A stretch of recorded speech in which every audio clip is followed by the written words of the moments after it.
Hi there again, this is Father Soc Villegas, your friend from Lingayen, Dagupan, greeting you and welcoming you to the Light of Faith.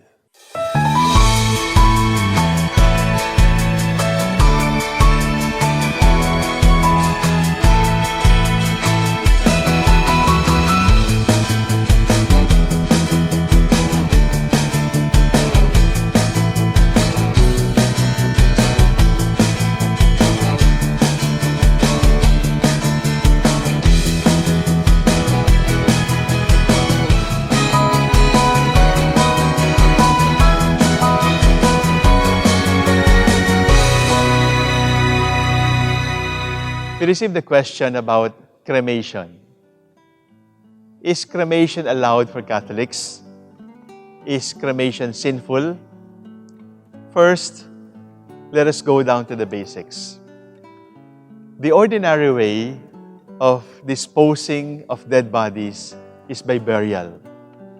Why do we Christians prefer burial? Because Jesus Himself was buried after He died. And when we bury our loved ones, or when we allow ourselves to be buried after we die, we sort of imitate the example set by the Lord Himself. He allowed Himself to be buried. He was buried after He died. But is cremation wrong? No. It would depend on the attitude. It is true that some centuries ago, cremation was prohibited for Catholics. Why? Because there were some anti-Catholic and non-Catholic people who wanted to ridicule the teaching of the Church about the resurrection of the body, about the holiness of the human body, about salvation, about life everlasting.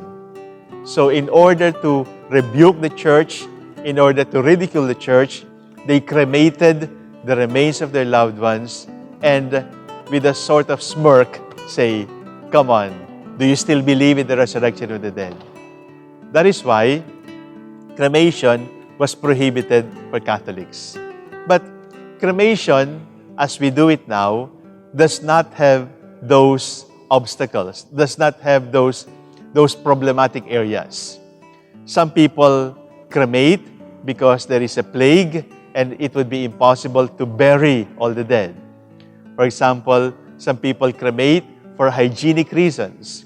Some people cremate for economic reasons. If the reasons for cremation are these, then cremation may be allowed for Catholics.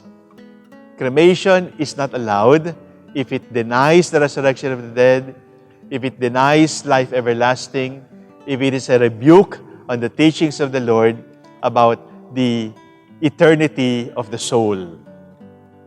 Now, what should be done if the body of our loved ones will be cremated? First, there should be a celebration of the Eucharist. It is ideal that the body be brought to the church and the funeral rites be done for the remains of our loved ones. And then they are brought to the crematorium and they are placed in reverential containers like urns.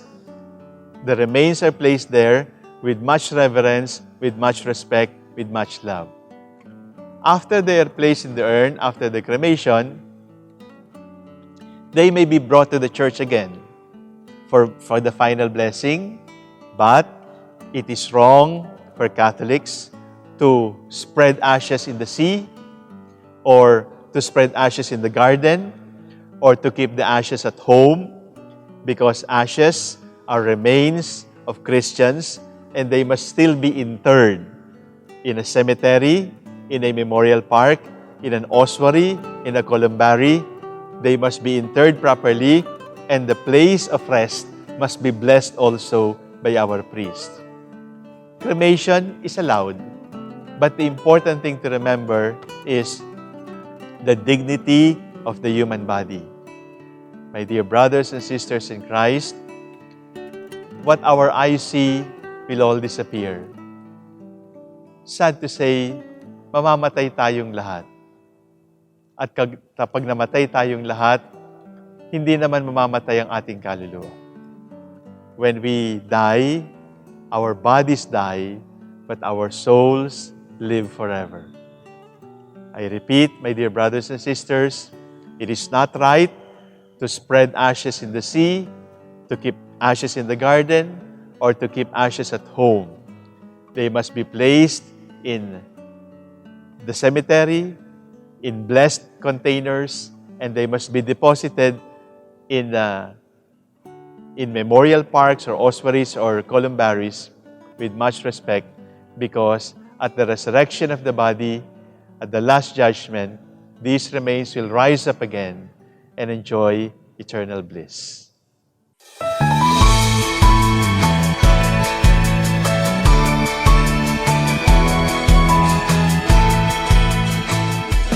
Thank you for being with us, and thank you for the question about cremation. I encourage you to send your questions. You can email, you can send us a message by Facebook. What is important is you keep in touch and tell us how we can help you, how we can lead you to the Lord, and how we can strengthen the light of faith that is in you. God bless you.